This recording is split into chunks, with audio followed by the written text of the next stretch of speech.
Eu só queria me localizar onde eu estou. Né? Está tão quieto tudo. Todo mundo tão calado. Será que eu estou numa igreja que está adorando o Senhor? Sim ou não? Sim. Será que você ainda se lembra como se bate palma? Alguém aqui se lembra como bate palma?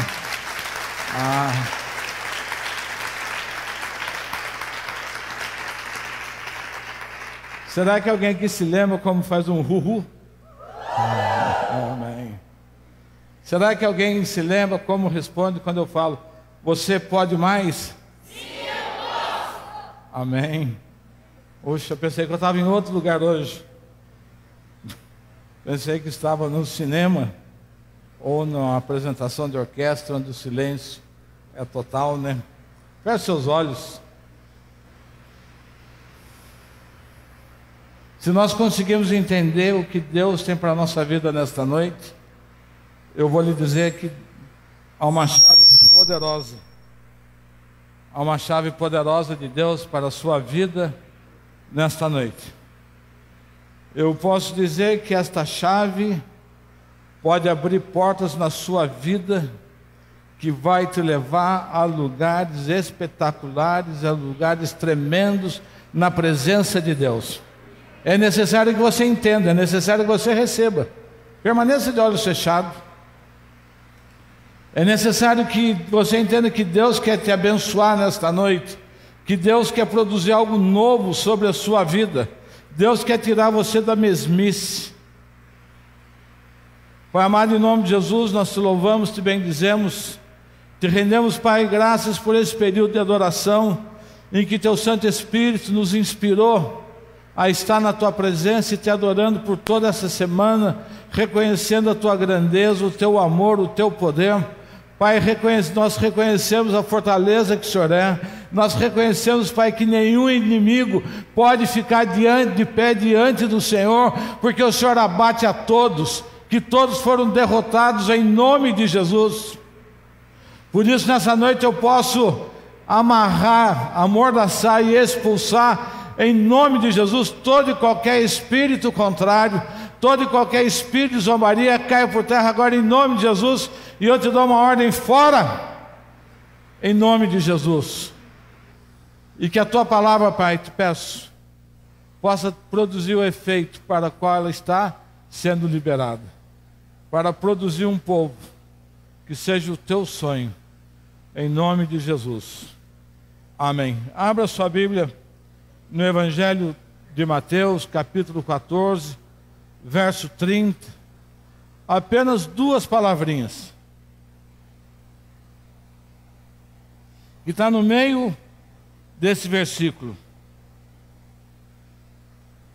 e diz assim: teve medo. Diga comigo, teve. Só os vivos primeiro os vivos, teve medo. Agora os mortos, teve medo. Mas estão vivos? Amém. Teve medo. A palavra medo, ela surge na Bíblia, ela surge nas Sagradas Escrituras, no livro de Gênesis, capítulo 3, verso 10. A primeira vez que na Bíblia esse texto, essa palavra medo surge, está lá em Gênesis 3:10, diz assim: Adão dizendo, ouvi a tua voz e tive medo. Logo no começo do processo da criação, da experiência de Adão, de Eva com Deus, já surge essa palavra medo. E essa palavra vem acompanhando a humanidade, as vidas, o tempo todo. Parece que isso é algo que ficou impregnado. Nós poderíamos dizer que o medo é a quebra de confiança a partir de uma ação. Medo é uma quebra de confiança a partir de uma ação. Ação que não agradou a Deus, ação que não agrada a pessoa. E daí surge o medo. Adão e Eva, eles quebram um pacto com Deus. Eles quebram o pacto que eles haviam feito com Deus. E o que os levou a quebrar esse pacto? O que nos leva a quebrar o pacto que nós temos com Deus? O que nos faz quebrar os nossos compromissos, as nossas alianças, os nossos pactos com Deus?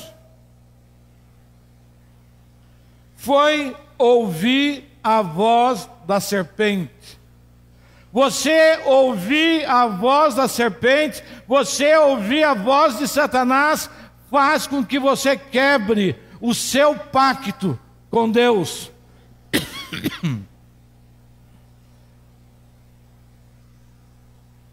E que nós também podemos chamar de voz da sedução. Todas as vezes nós somos seduzidos a quebrar a nossa palavra, a quebrar o nosso pacto com Deus. Satanás está envolvido nessa história. Todas as vezes nós falhamos nessa direção. A curiosidade fez com que Eva falasse com a serpente o propósito de Deus para a vida dela. Eva entregou de bandeja tudo aquilo que Deus havia estipulado para a vida dela.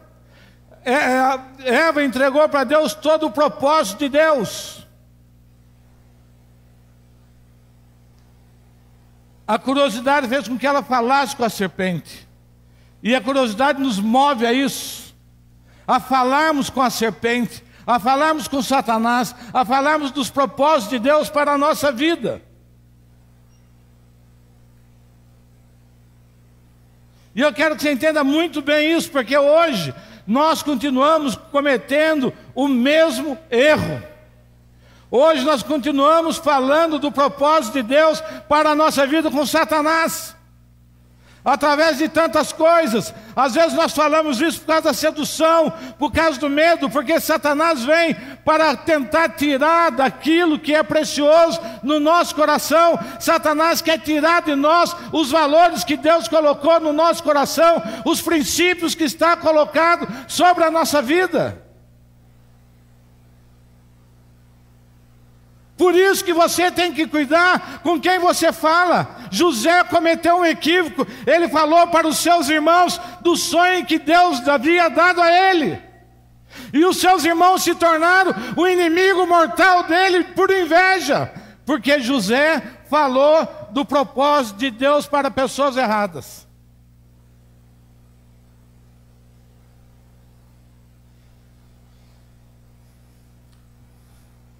Gênesis 3:1.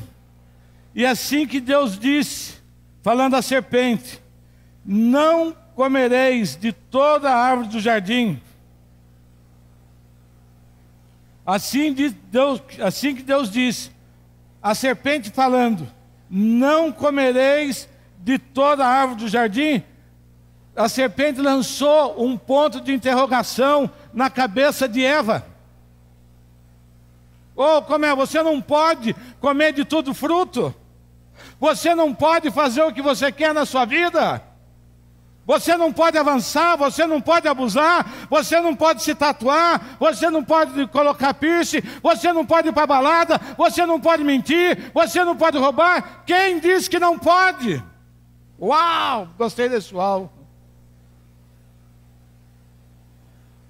A serpente lançou um ponto de interrogação na cabeça de Eva.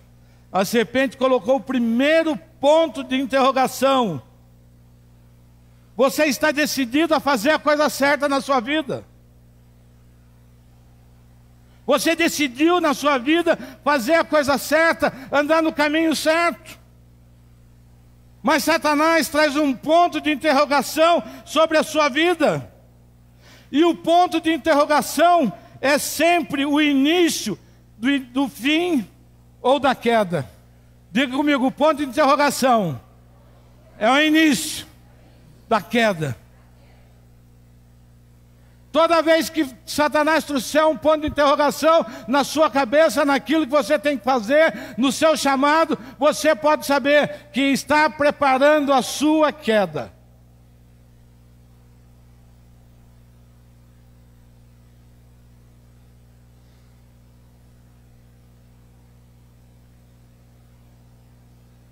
E por isso o primeiro ponto de interrogação é: por que tenho que obedecer? Por isso que a obediência é algo fundamental no reino. Porque é um princípio que Deus estabeleceu. Quem Ele pensa que é? Quantas vezes você fala isso a respeito da minha pessoa? Quem Ele pensa que é? Pensa. Você pode não pensar, mas pensa, muita gente pensa. Alguns têm coragem de verbalizar, outros não. Fala assim: o que Ele pensa que Ele é? Quando eu me coloco, eu estou colocando os líderes. Porque muitas vezes a pastora Zelinda, cuidando dos adolescentes, as adolescentes falam para ela: o que ela pensa que é? E muitas vezes a nossa ordem é superior à ordem do Pai. Muitas vezes, hein, Ana Laura? Muitas vezes a ordem do apóstolo é superior que a ordem do Pai. É que está lá conversando.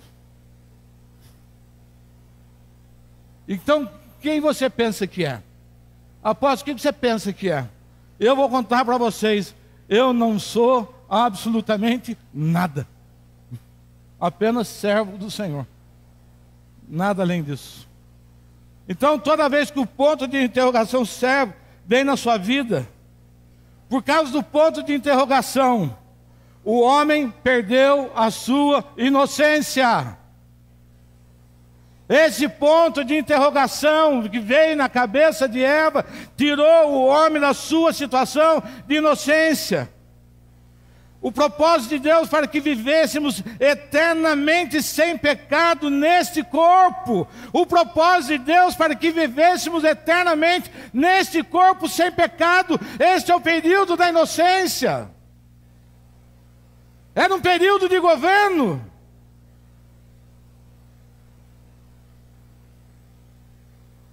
Deus nos preparou a eternidade. Quando eu leio isso aqui, eu falo como Jesus Cristo foi tremendo. Porque Ele nos devolveu isso. Só que daí não mais nesse corpo. Em Gênesis 3:2 continua: a mulher, a serpente, do fruto das árvores do jardim, nós podemos comer todos. A mulher sabia que Deus não os tinha privado de nada.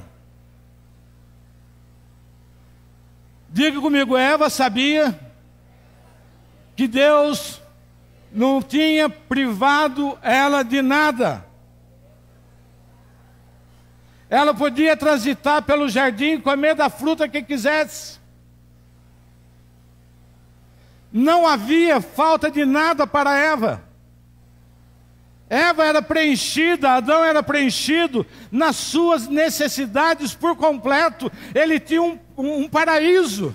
Ele tinha rios para beber, ele tinha animais para bater, para comer, ele tinha frutas para comer, ele tinha verduras, legumes, ele tinha tudo. Nada, Eva foi privada. Diga, levante sua mão e diga comigo: tudo, fale forte, tudo que Deus tem está à minha disposição. Aplauda o Senhor. Esse é um presente de Deus para a vida do homem. Tudo que Deus tem está à sua disposição. E a mulher, e a serpente trouxe para a mulher: tudo é pouco. Esse foi o princípio da serpente para a mulher: tudo é pouco. Diga comigo: tudo é pouco. Você, diante daquela imensidão, diante de tudo que tem, a serpente começou a trazer na cabeça da mulher: tudo que você tem é pouco. É essa serpente que traz na sua cabeça: o meu marido é pouco, os meus filhos são poucos, o meu salário é pouco, tudo é pouco na minha vida. Enquanto Jesus te ensina em tudo, dar graças. O caminho da multiplicação é você dar graças a Deus por tudo que você tem. Você tem que dar graças a Deus pelo seu salário, pela sua família, pelos seus filhos, pela esposa, pelo marido, pelos amigos, pela igreja. A ação de graças tem que estar presente. Ação de graças.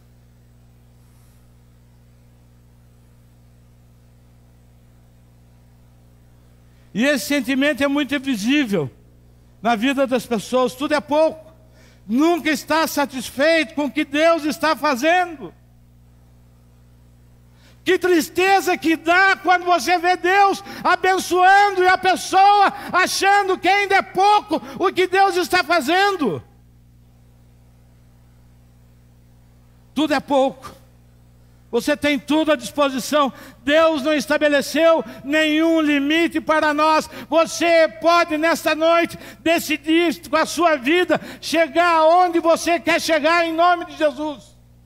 Se você quiser sonhar nessa noite em ser um industrial, você pode sonhar em nome de Jesus.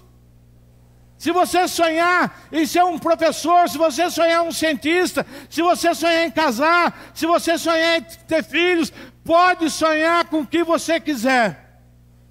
Porque Deus não priva o homem de nada. Tudo que Deus tem está à sua disposição. Receba isso, meu amado, pelo amor de Deus.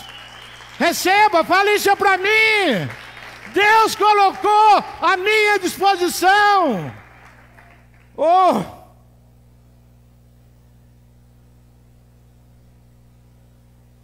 Eu quero mais, eu quero mais.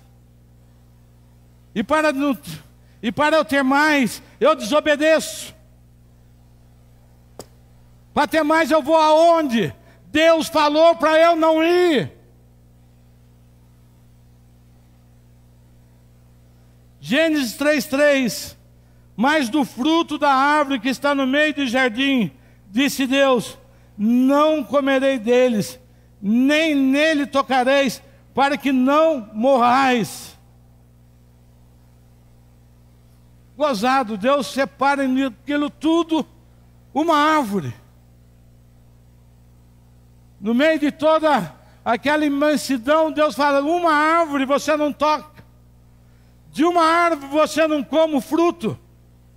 De uma.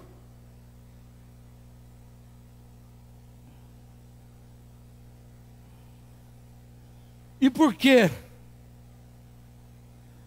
Deus deu liberdade extrema ao homem e deixou apenas uma árvore. Você tem que responder essa pergunta dentro de você. Porque Deus deixou em todo o jardim uma única árvore. E eu vou lhe entregar essa chave nesta noite.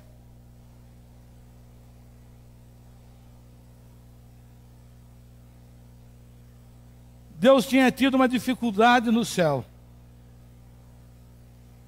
Deus teve uma dificuldade no céu com o querubim ungido. Com o líder da adoração, Henrique. Cuidado.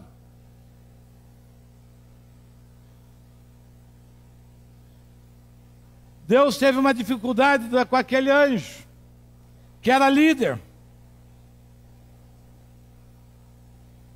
O querubim ungido, responsável pela adoração, se encheu de soberba e achou que era igual a Deus. Aquele querubim se achou. Tem gente que se acha. Tem acha que é o rei da cocada preta. E olha, até hoje eu não vi um homem que não tenha apodrecido debaixo da terra. Você se acha com aquilo que não é seu. Tudo que você tem é de Deus. E Deus, com aquela soberba, Deus dá essa ordem para Eva, como um alarme. Uau, faz um uau aí. Uau, faz um uhu. Deus colocou no jardim um alarme. por causa de que o querubim ungido fez. Deus colocou um alarme e falou: não toque nesta árvore. Se você tocar nesta árvore, o alarme da desobediência vai tocar. Deus nos deixa áreas na nossa vida como alarme, que nós não podemos tocar.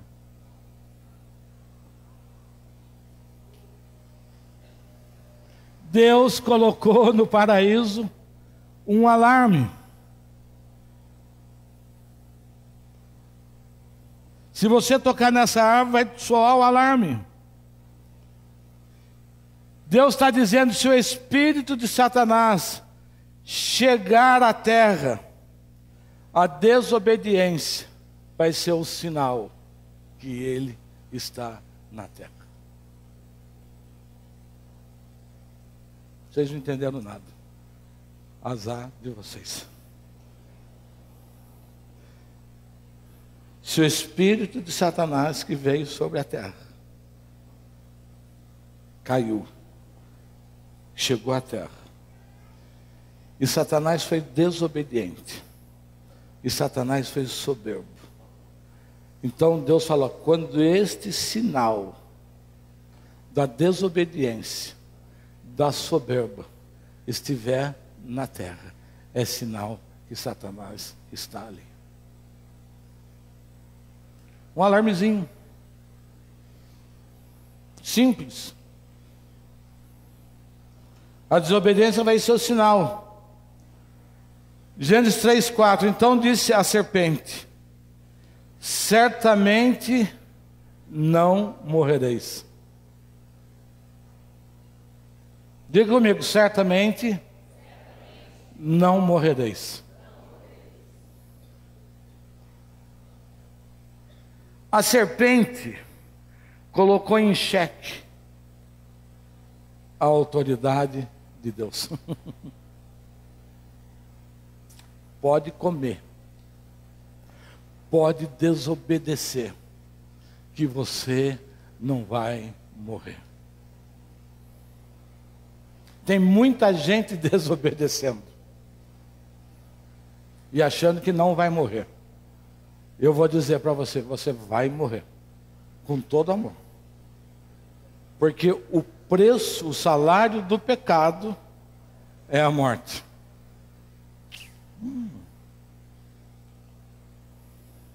Certamente não morrereis. A serpente coloca em xeque a autoridade de Deus. Pode comer, que não vai acontecer nada. Pode comer que não vai acontecer nada.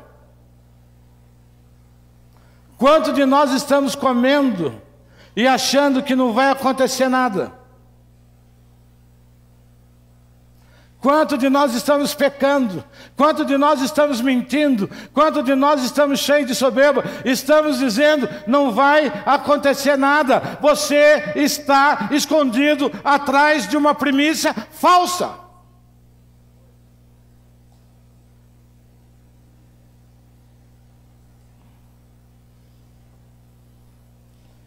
A nossa vida de carne e alma sempre anda nessa perspectiva. Sempre. Sempre anda nessa perspectiva de que você não morre. Pode fazer o que você quiser. Posso desobedecer que não vai acontecer nada. Você tem tudo para ir bem, tudo para vencer.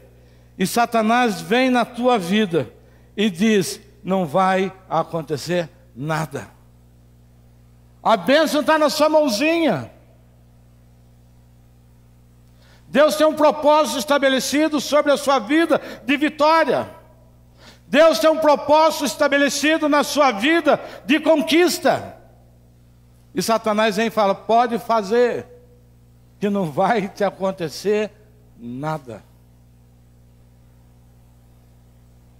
Essa tem sido a nossa dificuldade. A conversa com a serpente.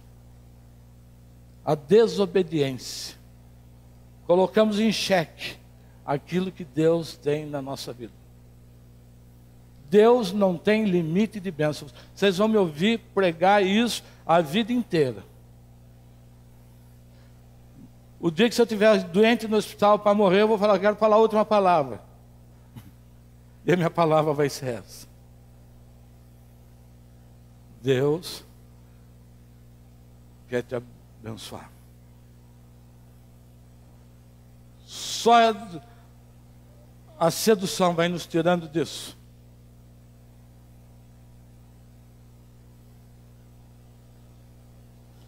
Adão e Eva jogou fora simplesmente a imortalidade.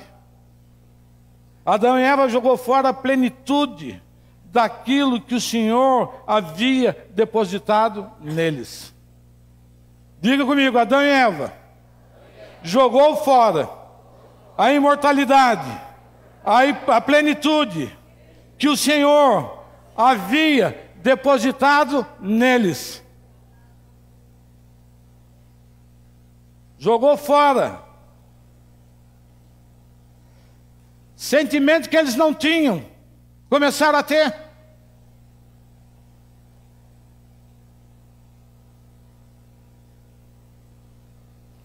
A acusação foi o primeiro deles. Quando Deus visita e fala, a primeira coisa que Adão fez foi: a mulher que tu me deste me levou a pecar. É a primeira acusação na Bíblia, é de Adão sobre a sua mulher. Adão sai da sua posição de sacerdote. Ele podia ter evitado que a mulher conversasse com a serpente. Diga para sua esposa: minha esposa, você não vai mais conversar com a serpente. Fala forte, marido. Você não vai mais conversar com a serpente. Diga para sua esposa: se houver a serpente em casa, eu vou colocá-la para fora, a pontapé. Mas Adão ficou vendo a mulher conversando com a serpente. Adão ficou vendo a mulher sendo seduzida por Satanás. E ele não tem a capacidade de se posicionar como homem. O homem tem que proteger a mulher.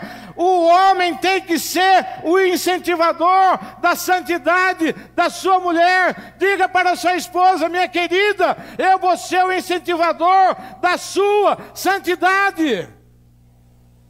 Alguém está vivo para dizer isso? Marido, diga para a sua esposa: Daniel, eu quero ouvir você falando para Carol, eu vou ser incentivador da sua santidade. Samuel, diga para a Natália: Natália, eu vou ser incentivador da sua santidade. Jarbas, diga para a Fernanda: eu vou ser o incentivador da sua santidade. Cabe ao homem produzir isto na sua mulher. Cabe ao homem produzir isto na sua casa. E o que nós vemos? Qual é a realidade que nós vemos? O homem pervertendo a sua mulher.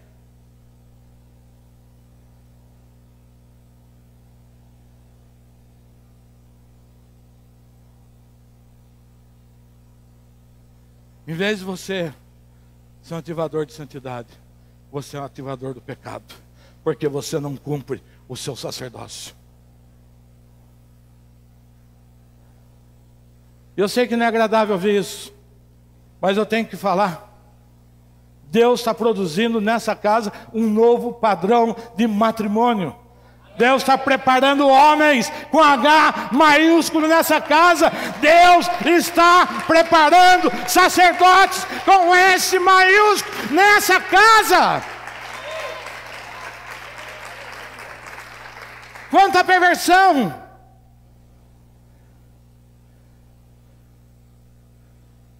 Muitas vezes o homem, por ter uma mente pervertida, coloca sua mulher e a estabelece ela em conversas de sedução com a serpente.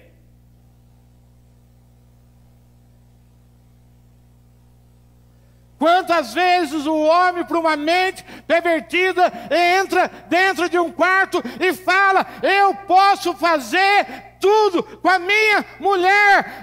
Isto é uma mentira de Satanás sobre a sua vida. Porque é mente do homem pervertido, porque fomos formados na rua, sem valores, porque os pais não falam.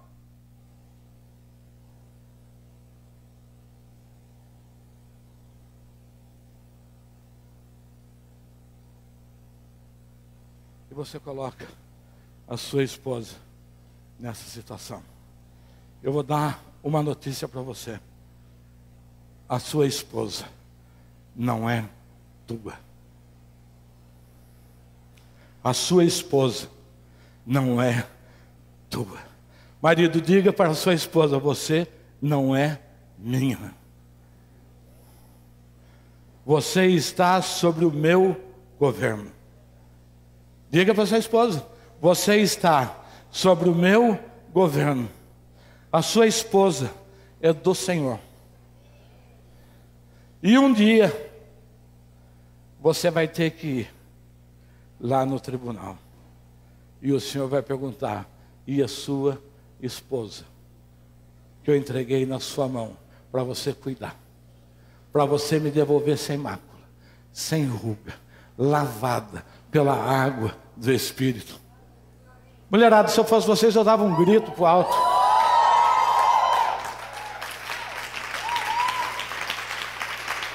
Mas vocês estão tudo dormindo, vocês não estão ouvindo nada. É uma pena, é uma pena, é uma pena. Homem, cadê os homens? Levante a mão. Proteja a santidade da sua esposa. Mulherada, vocês nunca tiveram um advogado como esse. Vocês nunca tiveram um advogado como esse, que tivesse coragem de falar para os seus maridos o que eu estou falando aqui. E posso falar no coletivo e posso falar individualmente também, que se alguém quiser. E se vier conversar comigo no pessoalmente, vai ser pior do que no coletivo, porque daí eu vou rasgar o português claro.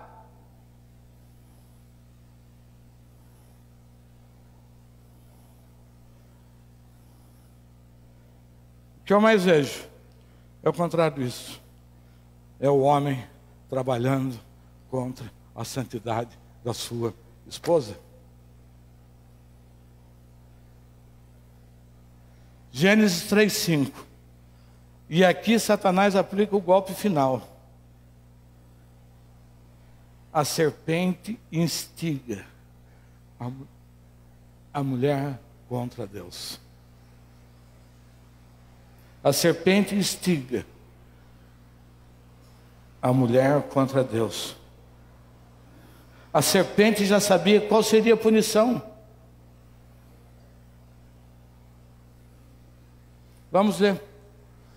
Porque Deus sabe, a serpente falando, que no dia em que comerdes esses frutos, os vossos olhos se abrirão, e sereis como Deus, conhecendo o bem e o mal.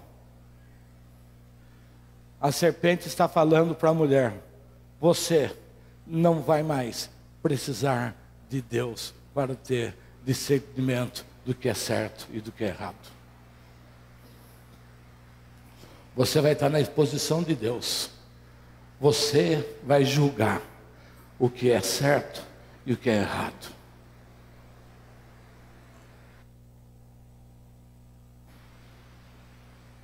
Foi o golpe final da serpente. Porque a serpente sabia qual é o castigo para quem desobedece. A serpente já tinha sido vítima da precipitação do céu, por causa da soberba. A serpente não era inocente. Ela veio de casa pensado.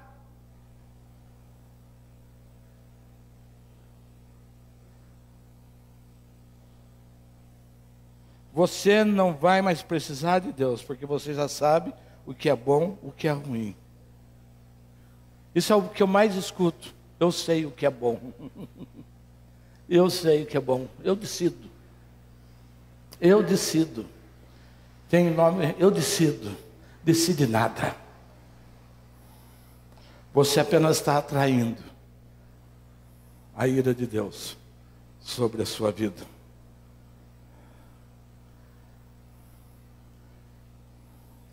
Você é dono do seu próprio nariz, para você fazer o que você quiser.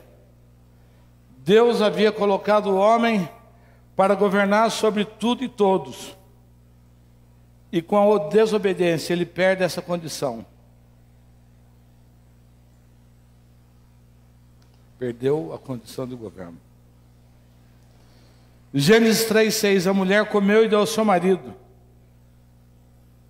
Da condição de governo ou de sobrenatural, abriram-se os olhos e viram que estavam nus.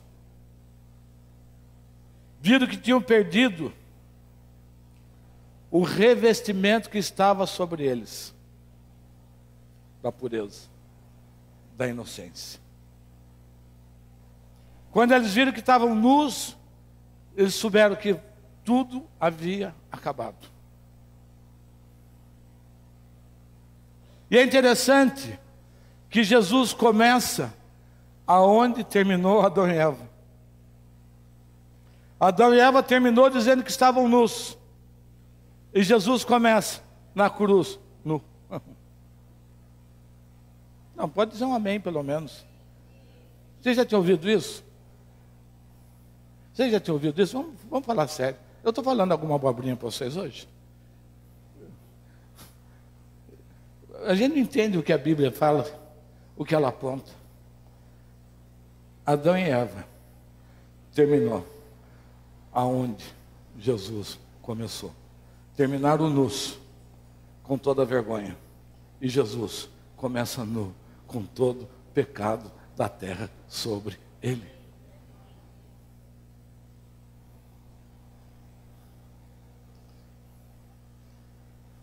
E nós começamos nesse Jesus glorificado.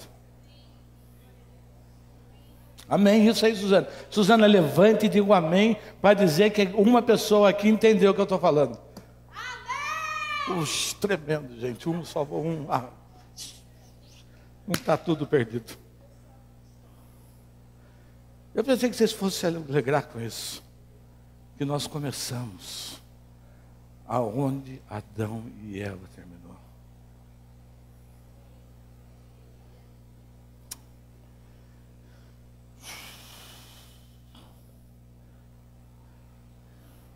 E daí nessa cruz, aonde ele começa nu, e daí veio todo o revestimento sobre a vida dele, de glória, de poder, a restituição daquilo que o homem havia perdido. Na vergonha de Adão e na glória do Senhor, veio a restituição de tudo que nós havíamos perdido. Toda a restituição foi naquele lugar.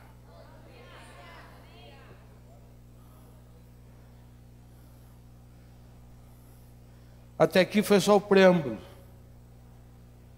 daquilo que o Senhor quer falar com a gente nessa noite.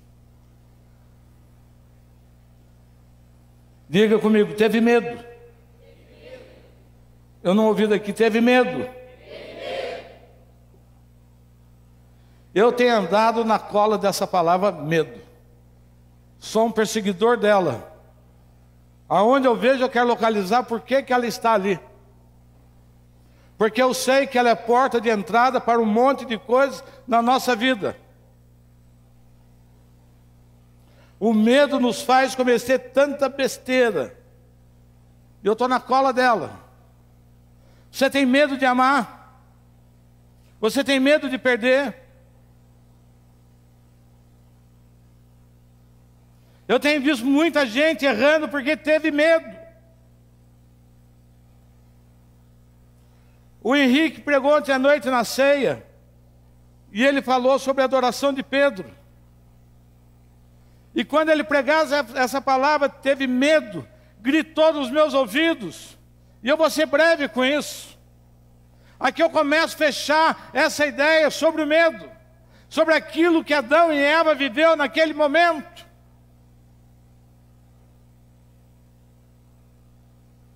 Jesus vai crescendo na sua vida ministerial. Diga comigo, Jesus vai crescendo.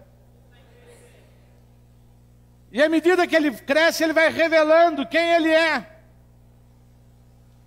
À medida que ele vai crescendo, ele vai demonstrando com as suas atitudes, com os seus milagres, quem ele é, o poder que estava sobre ele. E muitas vezes os discípulos não conseguiam alcançar isso de jeito nenhum. E Pedro foi a primeira primícia de Jesus no natural. Diga comigo, Pedro foi a primeira primícia de Jesus no natural. Pedro foi o primeiro homem que Jesus falou: vem e segue-me. Uau! Pedro foi a primeira primícia de Jesus no natural. E Pedro é a primeira primícia de Jesus no sobrenatural. Diga comigo, Pedro, a primeira primícia de Jesus no sobrenatural. Na verdade, Jesus está falando: vem Pedro, eu quero ver se você já está pronto para o sobrenatural, se você já está pronto para fazer coisas maiores que eu fiz.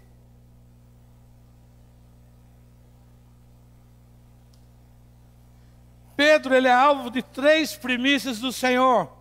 Pedro foi a primeira pregação em Atos dos Apóstolos.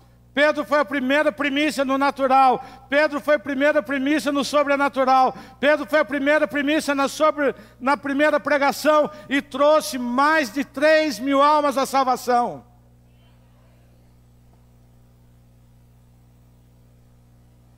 Mateus 14, 28. Se és tu, manda aí sobre as águas. Se é tu, manda eu ir acima das minhas circunstâncias.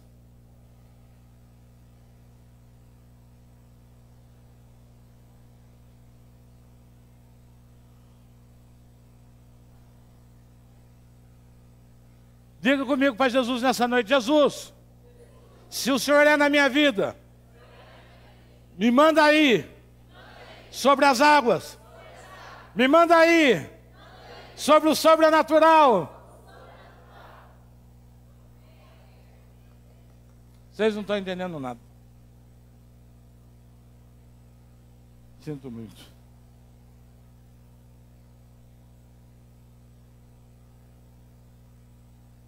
E Jesus disse: vem. Suca, vem. Pode vir. É isso que Jesus esperava de Pedro: vem.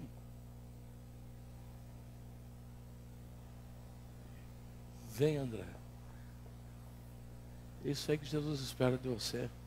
Leila, já que você está rindo, venha. Todo mundo fica sério assim. Isso aí. Foi que Jesus falou para Pedro: Pedro, vem. Vem acima das tuas circunstâncias.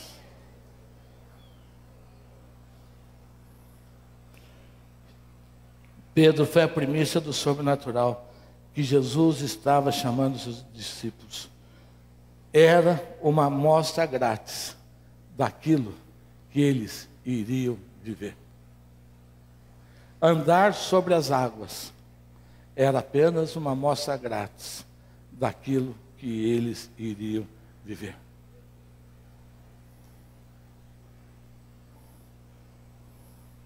Na verdade, Jesus estava construindo uma ponte entre o natural e o sobrenatural. Eu vou repetir em português. Jesus estava construindo uma ponte com os seus discípulos entre o natural e o sobrenatural. Quando eu te chamei agora, eu te chamei do natural para o sobrenatural. Jesus construiu essa ponte nessa passagem com Pedro?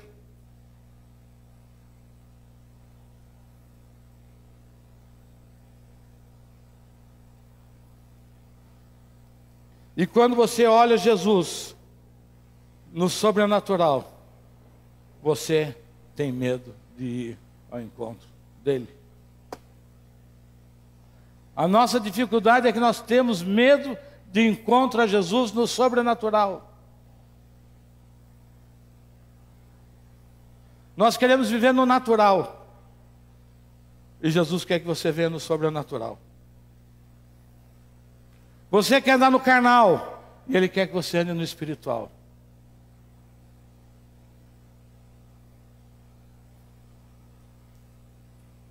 Vocês entenderam isso? Que Jesus estava construindo uma ponte com Pedro e com seus discípulos entre o natural e o sobrenatural. Ele chama para Pedro: Pedro, venha para o sobrenatural. Você pode.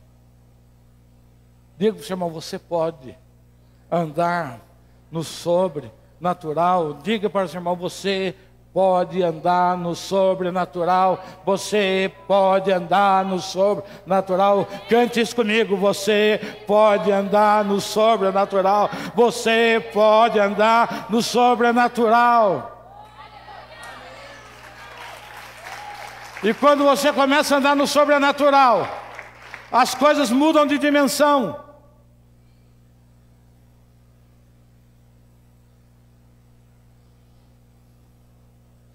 Quando nós aceitamos Jesus, essa ponte começa a ser construída.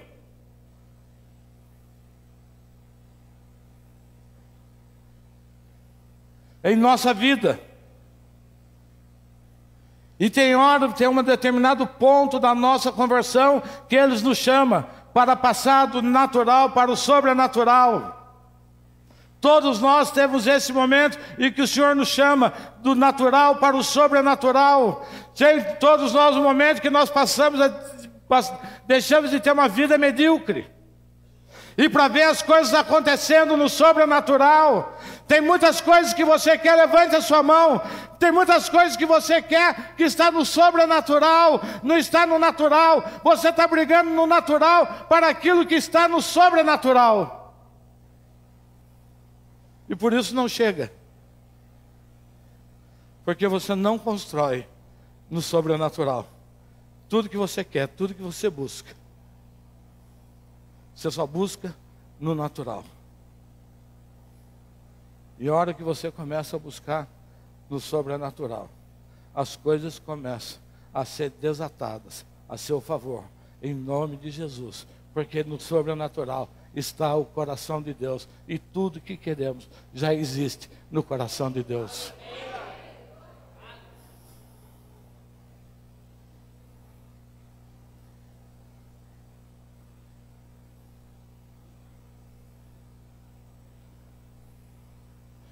Isso começa, é onde você começa a crer que o impossível para os homens.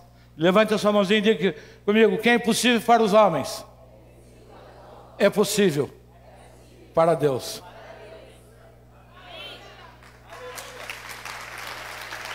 O que é impossível para os homens, quando você começa a entrar no sobrenatural, você começa a entender que é impossível para os homens, é possível para Deus.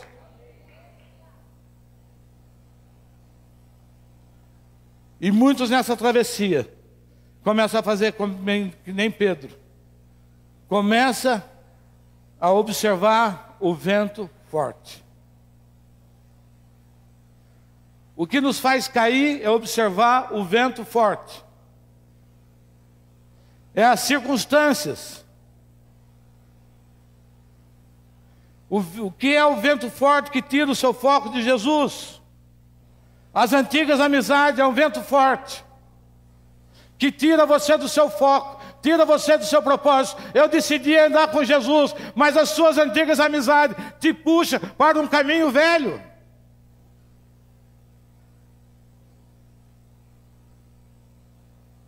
A família é um vento forte. Porque a família tira o seu foco dos olhos de Jesus. A família começa a falar: você está fanático, você está louco, você está dando dinheiro para pastor. E você começa a tirar os seus olhos de Jesus. Você tira os seus olhos do sobrenatural. A religião é um vento forte. Você que está me ouvindo, enraizado em religião, em idolatria, em tantos valores, isso é um vento forte da sua vida que te impede de chegar no sobrenatural de Deus.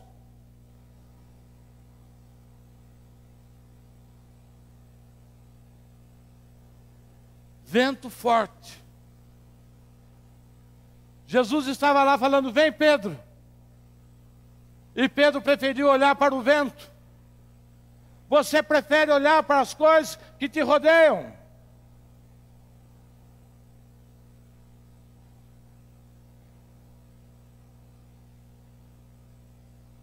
Jesus tem trazido sobre a minha vida uma palavra sobrenatural. E vocês vão ver isso daqui uns dias. Nós vamos a outro nível. Levante sua mão e diga: nós vamos a outro nível. Levanta sua mão e diga: nós vamos dar um salto para o futuro. Uau!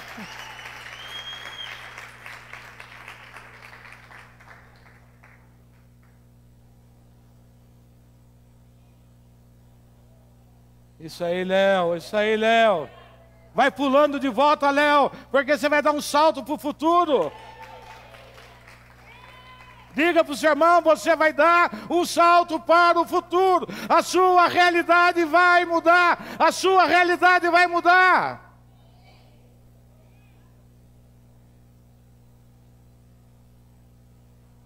Vento forte é tudo que quer te trazer para o natural. Vento forte é a voz da serpente na sua vida. Andar sobre o mar está sobre, acima das circunstâncias. Como a mulher sunamita. Perguntava: tudo bem? Ela falava: tudo bem. E sabe que estava na casa dela? Um filho morto. Sabe o que aquela mulher sunamita fez? Andou acima das circunstâncias. Aquela mulher sunamita não bateu na casa do seu vizinho: vocês viram? O profeta me deu um filho, agora meu filho está morto. Daquela mulher sunamita não foi à igreja. Vocês viram? O profeta disse que ia receber um filho e me deu um filho, agora esse filho está morto. Mas aquela mulher sunamita, ninguém sabia o que tinha acontecido com ela. Ou bocudo. Ninguém precisa saber o que está acontecendo na sua vida. Vá na pessoa certa, em nome de Jesus. Ela foi no profeta: profeta, meu filho está lá morto, e agora?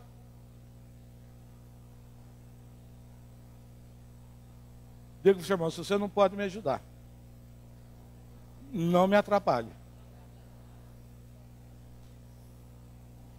Dá um uhu. Não é isso? Diga para o seu irmão: se você não pode me ajudar, se você não alimenta a minha fé, não me atrapalhe. Não quero prosa com você, não.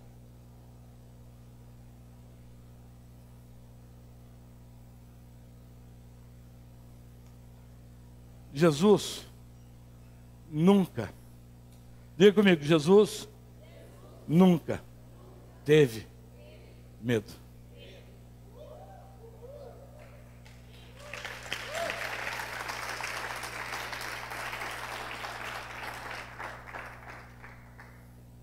Jesus nunca teve medo. Ele enfrentou a tudo sem temer. Quando você conhece o seu destino profético, você enfrenta tudo sem temer. Uau, uau, uau, uau, uau, uau, uau, uau. Esse carro vai pegar. Vai no tranquilo. Nem a cruz fez ele temer. O pessoal falou: pai, se puder, afasta. Ele não falou: pai, estou morrendo de medo.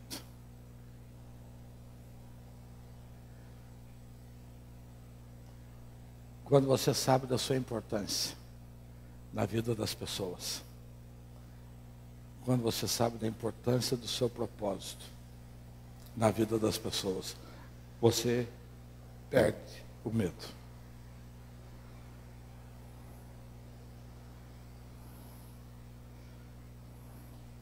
Nem a cruz, nem tampouco o diabo, nem tampouco Herodes, nem tampouco a religião. E Jesus, pelo contrário, só dizia isso: não temas. Se é diante de Jesus, não temas. Não temas. Ah, Senhor meu, Lázaro, não temas. Coragem, eu venci. Diga para o seu irmão: não temas. Não temas. Não temer é um traço de Jesus na sua vida. Você quer saber o quanto Ele é presente na sua vida? É o quanto você tem de medo.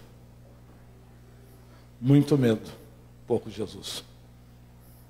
Pouco medo, muito Jesus.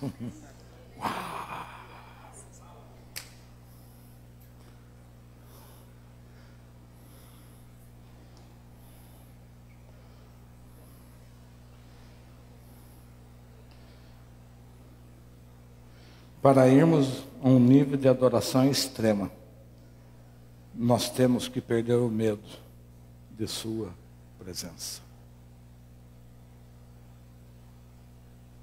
Tem muita gente que tem medo da presença de Deus, porque a vida está tão bagaçada, que você fala assim: Deus, se eu for uma adoração extrema, eu não vou suportar.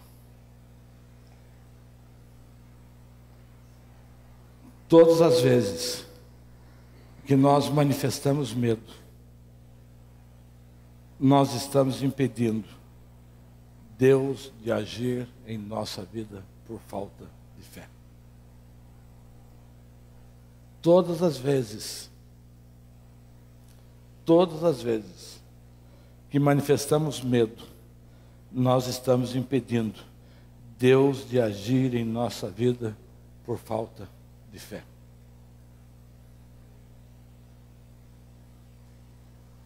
Temos que tirar da nossa vida esta palavra, medo. Temos que nos entregar ao Senhor. Amém? Deus está preocupado em construir um povo que creia nele, sem medidas. E você vai experimentar o que Ele vai fazer na sua vida.